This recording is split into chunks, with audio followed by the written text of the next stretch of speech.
We're going on. Okay, good morning, guys.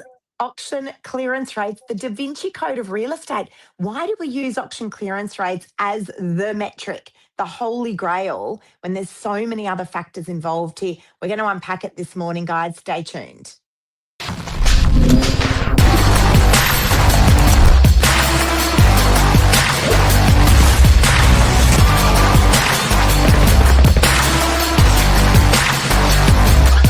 I'm the ringleader, so listen up.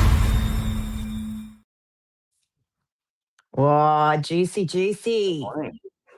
It is Good morning, indeed. Billy. How are I'm ya? just not sure if we're live on Facebook. That's all. We're definitely live on LinkedIn and YouTube. We've had some little glitches this morning. Anyway, all good. We will sail through, Billy. Let's continue. The show must go on. Guys, I was watching a video last night. A very good friend of mine, Gav Reynolds. He's many things, but one of the many hats that he wears is an auctioneer, and he operates around that sort of Newcastle area. You can watch the video on my social media, on my Facebook pages. We'll also pop it in here as well. But he was talking about exactly this. And I'm like, yes, Gav. I'm screaming out at the video. This is exactly what I think. Why are we using auction clearance rates as the only metric of what is going on the ground in real estate? Billy, what's the auction clearance rates? Yeah, I've got it behind me, actually. There was 1,090 private sales for last week in New South Wales. So just explain what that is. What do you mean private sale? Everything that's not recorded as an auction. But there were 974 auctions scheduled between Monday the 8th and Sunday the 14th last and week. Where's that? Where are we talking? Right across New South Wales. Yep. And of the 974, 44% were reported as sold. So that's where they base their auction clearance rate from. And okay, of that percentage, 193 sold at auction, 228 were reported as sold prior to auction, 420 withdrawn, and 125 passed in, 8 sold after auction. There you go. Where is that metric? Like, where is it? Guys, the auction clearance rates do not make up the market. We must stop referring to it as the absolute holy grail. People are fixated with it. So newsflash, that is a very small quadrant of how we sell properties in real estate. That is not the market. That is one story. That is one chapter of the story. There's a lot more that goes on to make up the full picture here. So when everyone reports, and it's the media's fault, right? Because they report the auction clearance rates and everyone goes, oh my God, oh, it's just terrible out there. Guess what? A, it's not. And B, we're selling properties by private treaty, which is the vast majority of the way that we as an agency, and we're a very large agency on the Northern Beaches, are transacting properties. And guess what? The other way is off market. Yep. Doesn't mean it's off the Richter. It doesn't mean it should not be recorded anywhere. We're doing an enormous amount of properties that are not actually hitting the portals. They're definitely not going under the hammer. They are being sold. The solds are being recorded, like as in you can go to the major real estate portals, but they're not going to come up under the auction clearance rate figures. Yeah. I think just for such a long time, though, it has been the holy grail. It's been the number that people have really spent a lot of time tracking, and it's always, as you said, been reported in the media. It's been an easy one for them to make news headlines out of. So I think that's why the newspapers tend to default back to that. Because if it wasn't, somewhat reliable, people would just toss it altogether. But, clearly it pulls on the heartstrings. So for buyer sentiment, it's an important one. So I know, but it can't be the absolute, as we're saying, it can't be like the Da Vinci Code, like, We see what's going on out there in the market because the auction clearance rates for this week are sitting at 44%. That's in Sydney. Like, what metric are they using in regional areas? Just a question here, where they don't auction at all. So at least in an area like Sydney, certainly we hold auctions. Yeah. But you know what we're suggesting here is, and as I said, Gav Reynolds, massive auctioneer in the Newcastle area. Have a look at what he's saying. He is Yeah. an auctioneer, guys. You And you know, you go right there. have a look. There you go. So there's What? there's your clearance rates. There's all those numbers we've just spoken about. And then for your regional areas, look at this list. Some properties, you know, there's just one result reported per postcode. Yep. Okay, so what is a better metric? Let's talk about this for a second. What is a better metric? Billy, I'm going to throw it to you. I'm interested to hear what you have to say. So if we said today, no more auction clearance rates are going to be used as a metric to what is going on in the market, what's a better metric in your opinion? I believe the number one metric for any market is how many active listings are live on the portal, realestate.com or domain, whichever's biggest in your area. Basic supply and demand. So you can quite easily talk to your agent and work out what a normal sort of level of listings is. Keep that as your median. And then from there, track whether it's higher or lower.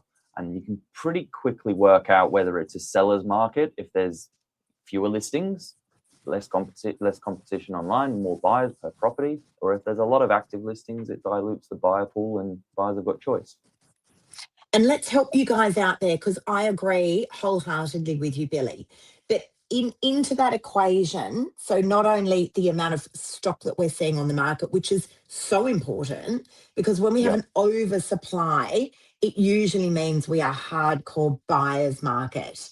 When we have an undersupply of stock, and I'm going to give you what those figures would look like in a moment, when we have an undersupply of stock, it's safe to say it's a seller's market. When we have an average amount of stock on the market, it's a balanced market. So I'm going to ask you the question, Billy. Northern Beaches, which is where we operate in Sydney, what would you consider to be an undersupply of stock? And we're talking about houses and apartments across the Northern Beaches.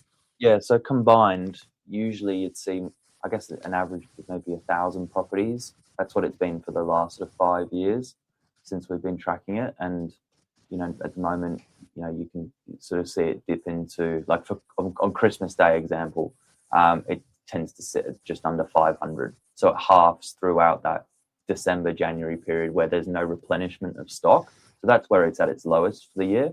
And then it can be up around 1,200 as well. Yep, agreed.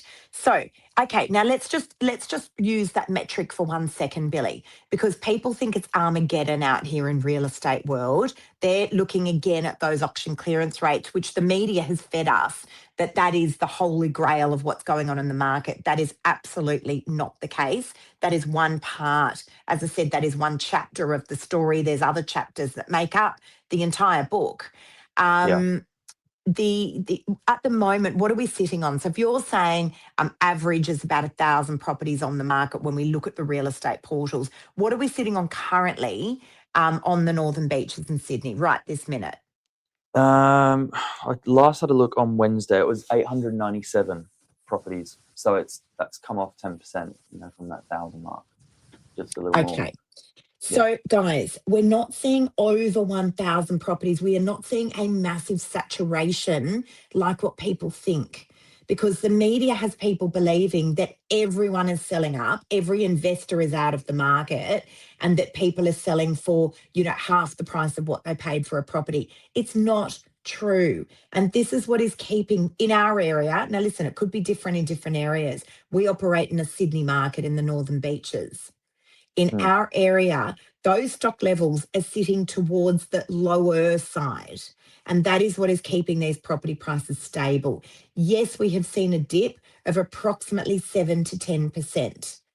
But I'm going to call it right now, and I'd love to rewatch this video and see what it looks like in 6 months' time. if there was a bell to ring when we've reached the bottom of the market, I'm ringing it now. Yeah. We don't have a bell. I'm ringing the bell now and I'm saying this is it. I am suggesting on the northern beaches that we have probably hit the bottom of the market. How do Yeah, we it's know when been the market's turned, Billy? What are the signs that we know when the market's turned? so you tend to find your days on market start tightening in again. How many days it takes to sell a property will start contracting back in, because we're quite fortunate in our market. Days on market are fairly quick. It's probably 3 to 4 weeks as an average. That's blown out a little bit from there.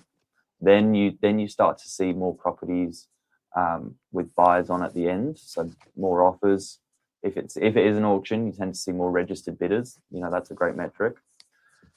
And then it starts to sort of turn around, tracking what prices they're selling for, and then sort of where the final price sits tends to be above the guide. And then the other telltale sign, guys, of when it was the bottom of the market, when you missed it and the market started to come back up again, and then you're like, oh my God, I should have bought then. I should have bought then. So the discount is here. They're already talking about holding those interest rates. Now, not to suggest that they may not go up again. Obviously, this is a very delicate balance at the moment to get everything right, but they are already talking about holding those rates. Now, what does that do when they hold rates? It builds up buyer confidence again. And that's kind of what we've been lacking for the last 8 weeks, because there's been so much information to digest between the interest rate hikes that no one really saw coming and the budget that was handed down. That gave us a big whack on our buyer confidence. Yeah, But and we're seeing that coming back. Sorry, Billy. Yeah, that buyer sentiment will shift, and it's interesting. Like, we've been following these stock numbers since, just to give you a few key dates. 16th of March, there was 1,005 properties on realestate.com, and then more recently, it was 931 in April. 2nd of May, 996, and then it started dropping. 30th of May, 943. So there's not as much of a replenishment of stock. Yeah, and we've had lots. We've had lots and lots and lots going on. So spring will be interesting. Always naturally, and we're tracking the year on year, guys. We're not interested in looking at what happened this week, what's happening next week. We're tracking year on year. So if we see a massive surge of stock hitting the market in spring, we will compare that to the year prior to see how that differed. And we will definitely report those facts to you. But yes, auction clearance rates, please don't use that as the absolute holy grail. There is so many more things that we need to consider. And just to recap, Billy, you're talking about stock levels. I agree. That's a wonderful metric in your area. Days on market, how long it's taking for properties to sell, where it was maybe taking 10 days and now it's taking 25 days. There's a good metric. And price guides. Price guides. What were those properties, similar properties, selling for 6 months ago? 2.2, and now they're selling for $2 million. I think these are great metrics. They really are. That's it, guys. Yeah, hopefully that's helped some of you out there.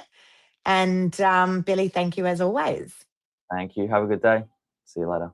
See you guys.